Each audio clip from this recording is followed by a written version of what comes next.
You're listening to a production of the National Media Archive. To learn more or volunteer, go to nationalmediaarchive.com.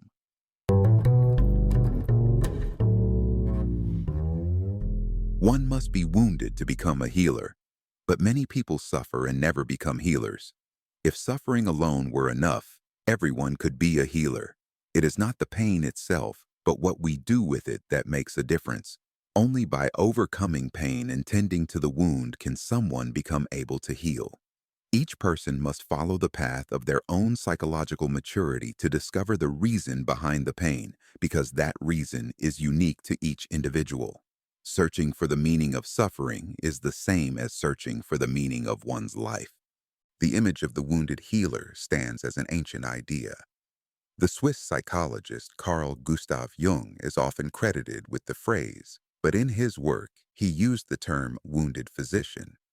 Jung saw himself not as someone who healed his patients, but as someone who helped them find the healing power inside themselves. The cure must come from the patient's own psyche, so that the resolution is real and lasting. This is what Jung called individuation. The cure must grow naturally from the wounded person as they find the light hidden in their darkness. When we feel like victims, resentful of our pain, and desperate to run from it, we stay trapped by it. That is neurotic pain. Authentic pain, by contrast, is faced and purified. The wound can destroy us, or it can wake us up. The Greeks held this understanding through the figures of their myths. Apollo, the god who brings light, was a healer who could cure any disease but also bring plague and death with his arrows. He raised Chiron, a centaur who was half man and half horse. Unlike other centaurs who were wild and reckless, Chiron was wise, just, and immortal. He became a master healer. But one day, Chiron was wounded by a poisoned arrow. Though he could heal others, he could not heal himself and suffered greatly for the rest of his life. His wound made him a legendary figure in ancient Greek healing. The secret of healing is hidden within the wound. True health is found by accepting our wounds. Chiron's story shows this when he traded his immortality for the life of Prometheus. Prometheus had been chained and punished by the gods for giving fire to humankind, giving them knowledge and freeing them from blind obedience. Chiron suffered in his place, and Zeus honored him by placing him among the stars as the constellation Centaurus. In this story, Chiron stands for the wound that does not close and yet can become our deepest source of compassion for others.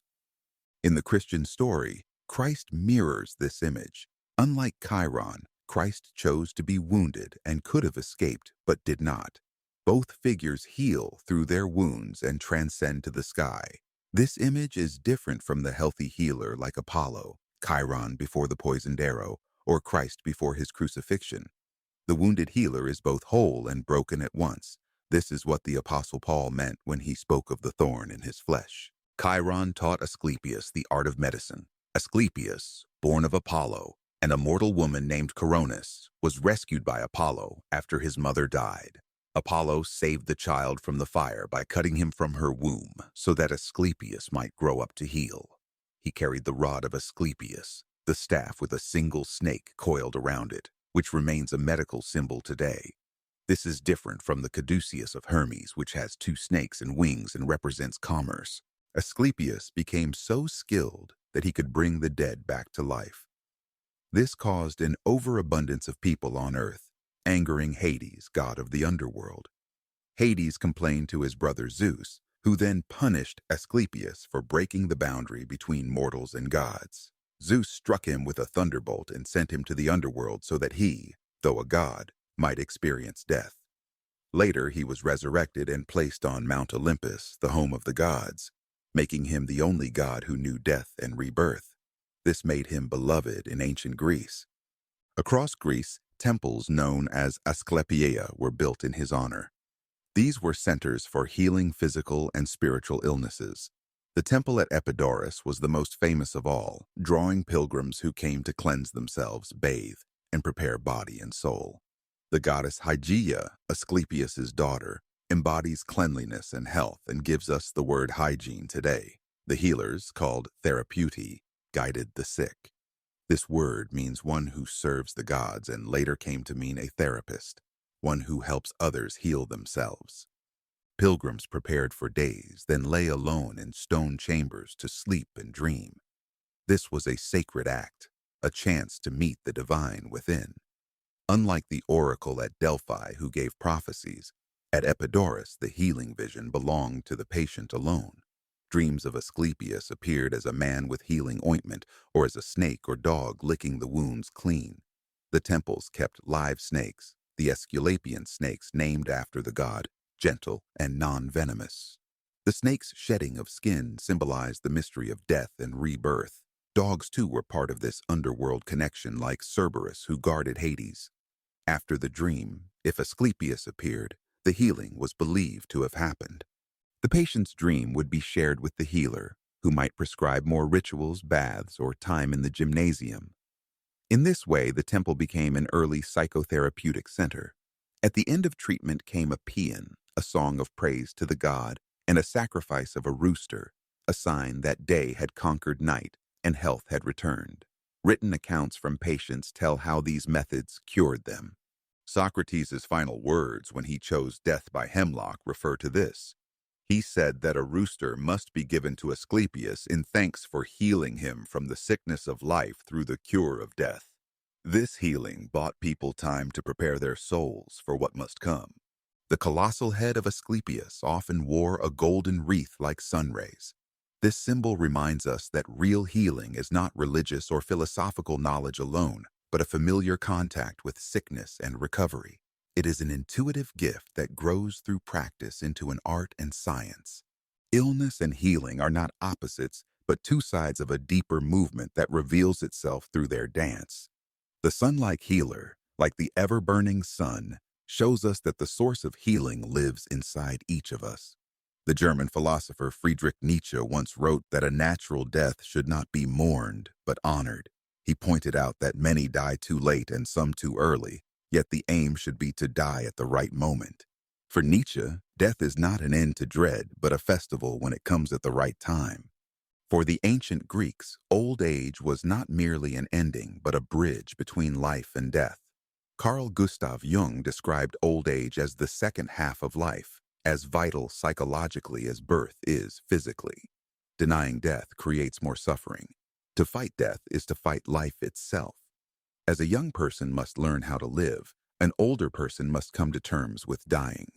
For that, a person needs a personal myth, a story shaped by watching dreams, paying attention to inner signs, and tracing connections that shape the hidden life. Jung wrote that for an aging person, death asks a question that must be answered. Reason alone shows only the dark pit ahead, but myth offers images of what lies beyond. These pictures help the dying person live into death instead of falling into nothingness. One who despairs walks into darkness alone. One who trusts myth follows the line of life, even as they walk toward the grave. Both remain uncertain, but one walks with their instincts, the other against them.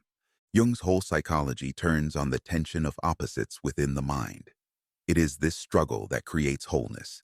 He called this the union of opposites. Life unfolds in two halves. The first looks outward, building and striving. The second half turns inward. Individuation means reconciling these two movements, the outer and inner, and becoming whole. Jung wrote that this often begins with a wound, a shock that calls the person to step onto the path of self-discovery. This shock is rarely recognized for what it is. We must learn from our own wounds so we do not fall for the fantasy of life without pain or death. Those who choose to heal will face wounds themselves. Chiron, Asclepius, and Christ all show how the healer is inevitably marked by deep wounds and sacrifice. The work of individuation is not easy. It asks for pain, much like carrying a cross as Christ did. The wound is an initiation into the broken self. It is the first step of the hero's journey. In myths, the hero fights the monster of darkness, which stands for all the hidden fears and shadows in the human heart. When the hero wins, they find the treasure, the princess, or the life-giving water, symbols of true self and untapped potential. Jung said the hero must face the dragon, Those who do not face it are not heroes, and those who face it and lose are devoured. But one who stands against the dragon earns real self-trust. This one sees the darkness inside and claims the right to believe they can face future threats the same way. The mythologist Joseph Campbell built on Jung's ideas with his version of the hero's journey. It is not only a tale but a guide for how humans grow. The adventure begins when we leave the safe circle of the known and step into danger. This separation brings anxiety and leads many to refuse the journey. This refusal slowly poisons life and relationships, but wounds build up until they can no longer be ignored. Facing the wound is like a small death. The old self must end for a new self to rise. The Romanian scholar Mircea Eliade wrote about this transition between sacred and ordinary life. He described how human beings throughout time have reached for something timeless to give life meaning. For Eliade, the sacred world is like Plato's realm of pure ideas, untouched by time or decay. The profane world is everything that ages and dies. Sacred rituals reconnect people to this timeless place. They do not just remember the myths, they repeat them, entering the world of origins again and again. This sacred repetition is why ancient people saw time as a circle, not a straight line. Modern life's belief in endless forward motion, what Eliade called the terror of history, feeds anxiety. For ancient people, dreams, sickness, and ecstatic visions were gates into the sacred. These were initiations into healing, not signs of madness. The shaman's path shows this most clearly. The shaman often falls sick or breaks down. Healing comes only when they cross the edge of ordinary life through trance, drumming, and vision. Then they become healers themselves, bearing the power they found in the underworld of their own pain. The shaman's path is ancient, older than recorded civilization. It repeats around the world, an awakening to unseen realms, an entrance into visions, and a journey through darkness and death. These old rituals echo in modern therapy. Many people enter healing work because they wish to heal themselves. A person who feels worthless may appear confident to hide the wound. Someone who doubts their mind may read every book they can find and make sure everyone knows it. This split is the shadow at work. The mask people show the world what Jung called the persona, covers the hidden wound. But covering pain makes the shadow larger. An abusive childhood can create a repeating cycle of trauma, what Sigmund Freud called repetition compulsion. The same wound appears again and again in new forms, touching parents, partners, or children. The unconscious mind tries to heal by replaying the pattern, hoping the person will see the poison and change it into medicine. The Greek word pharmakon means both poison and cure. The wounded healer takes the poison seriously and changes it into something good for others. This is true for the bond between therapist and patient. Jung said much of deep therapy is the healer facing their own wounds. The doctor's own pain measures how far they can help. Sigmund Freud knew this well. In his final years, he suffered terribly from cancer but kept working. Jung almost ended his life during his darkest inner struggle, yet kept writing and seeing patients. They turned their poison into something that could heal others, like alchemists changing lead into gold. But a therapist does not heal alone. Patients often see the healer as a savior and grow angry when things stall. This anger and its return is called transference. A patient might place feelings about a cruel father onto the therapist. The therapist must guard against countertransference when the patient awakens the therapist's own wounds. The therapist must know their wounds well, so they do not pour them onto the patient. In this way, the healer's wound becomes a spring that feeds others. The doctor becomes effective only when affected themselves. The healer must feel the wound they meet in the patient. This mirrors the old saying that by the wounds of Christ, others are healed. Carl Gustav Jung discovered that only when the analyst felt deeply moved by their patient's struggle could any real healing happen. The analyst cannot guide anyone to a place they have never stood themselves. This is more than sympathy. It is a deep understanding of what soul work requires. Still, the final healing power must come from the one who suffers. The therapist can guide and support, but the patient must strike the last blow against their own dragon. Carl Gustav Jung described the healer as a psychopomp, a soul guide. It helps to have companions in the fight against the inner monster, but no one else can finish that fight for you. Jung said that a real session is a dialogue between equals. Two humans face to face. Both must speak and both must listen. While the healer acts as the guide, their own wounds live in the shadows. They can come alive again when working with someone whose wounds are similar. The patient's shadow, the hidden part they fear, holds their inner healer. So the deep connection between healer and patient shapes the healing just as much as the words they exchange. The process can transform both people. Healing depends on the analyst's ongoing relationship with the unconscious mind. If they lose this connection, they risk identifying too strongly with the healer role, like the ancient god Asclepius, who went too far by raising the dead. This is known as an Asclepius complex, the belief that the healer alone controls all the healing power, forgetting the human bond. Jung once dreamed that his patient was a giant, and he was tiny, a reminder that he had been looking down on the patient. Adjusting his attitude transformed the work. Jung taught his students that they must watch themselves at all times. They must notice how they react, so they do not push their own pain onto the patient. Depth psychology is dangerous work because the healer constantly risks reopening old wounds or taking in the patient's suffering. For Jung, a wound is not simply an illness but an initiation into deeper awareness. The archetype of the wounded healer appears when a person faces their own darkness. Like a physical wound, a psychic wound must be cleaned, protected, and given space to heal naturally. The wound sends us searching for what we really are.